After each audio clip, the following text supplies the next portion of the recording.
पिछले एक साल से चला आ रहा इजराइल हमास युद्ध अब अपने निर्णायक मोड़ पर पहुंच चुका है। इसकी घोषणा अब से कुछ ही देर पहले इजराइल के प्रधानमंत्री बेंजामिन नेतन्याहू ने कर दी है। दरअसल ये बात आप जानते ही हैं कि कल देर रात हमास का चीफ और इजराइल का मोस्ट वांटेड आदमी याह्या सिनवार मारा जा चुका है और यही मेन टारगेट था इजराइल का। युद्ध की शुरुआत में ही इजराइल ने कह दिया था कि सिनवार को मारना हमारी सबसे बड़ी प्रायोरिटी और सबसे बड़ा टारगेट है। और इसीलिए कल देर रात जब सिनवार मारा गया तो पहले उसकी जो बॉडी फीचर्स थे उनसे उसे आइडेंटिफाई किया गया, लेकिन इजराइल 100% श्योर होना चाहता था, इसीलिए उसका डीएनए टेस्ट किया गया और डीएनए टेस्ट में पता चला कि जिस लाश का डीएनए है वो वाकई में ही सिनवार है। और उसके बाद बेंजामिन नेतन्याहू दुनिया के सामने आए और उन्होंने घोषणा करी, हमने एक साल पहले कहा था कि ये युद्ध तब तक खत्म नहीं होगा जब तक कि हमास का जो चीफ है सिनवार और उसके एक एक साथी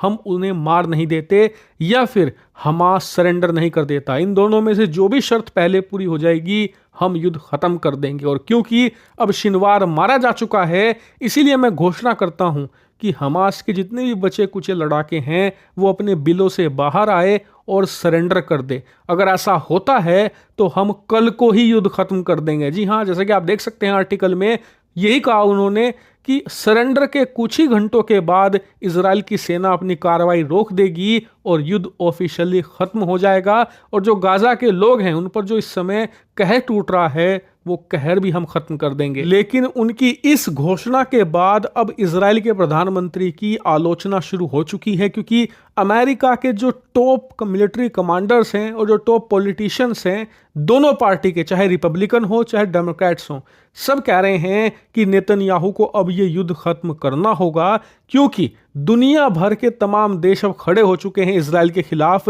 आपका जो नंबर 1 टारगेट था वो आपने निपटा दिया, उसके साथ साथ आपने हिजबुल्लाह की पूरी लीडरशिप खत्म कर दी, हमास की भी पूरी लीडरशिप खत्म कर दी।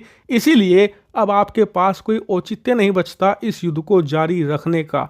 इसीलिए समय की मांग है कि इजराइल युद्ध खत्म करे। लेकिन इजराइल को जानने वाले एक्सपर्ट्स कहते हैं कि इजराइल ऐसे युद्ध खत्म नहीं करेगा। जब भी उसने युद्ध किया कहीं ना कहीं किसी ना किसी की जमीन वो कब्जाता है। इस बार उसका टारगेट है कि जो गाजा है ना उसका जो उत्तरी इलाका है यानी कि ऊपरी इलाका है उसका कम से कम आधा वो कब्जा ले। जी हाँ, आधा गाजा कब्जाने की कोशिश में है इजराइल। और इसके लिए इजराइल की सेना ने एक घेरा भी डाल दिया है जैसे कि गाजा 2 हिस्सों में बट गया है। एक तो है उत्तरी गाजा, दूसरा है दक्षिणी गाजा।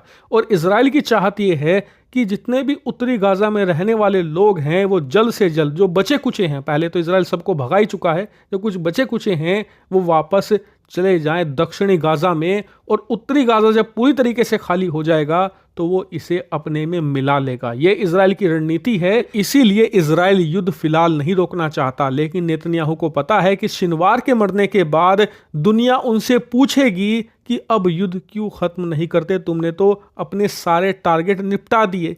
इसीलिए वो दुनिया के सामने नया टारगेट रख रहे हैं कि जब तक हमास सरेंडर नहीं करेगा। और आप जानते ही हैं हमास सरेंडर नहीं करने वाला, इसीलिए इजराइल को युद्ध जारी रखने का एक मौका मिलेगा जिससे कि वो जो उत्तरी गाजा है उस पर कब्जा कर सके। हालांकि क्या ये सही है या गलत, आप मुझे कमेंट करके बताइए। इस मामले पर अभी आने वाले एक हफ्ते में कुछ बड़ी खबर जरूर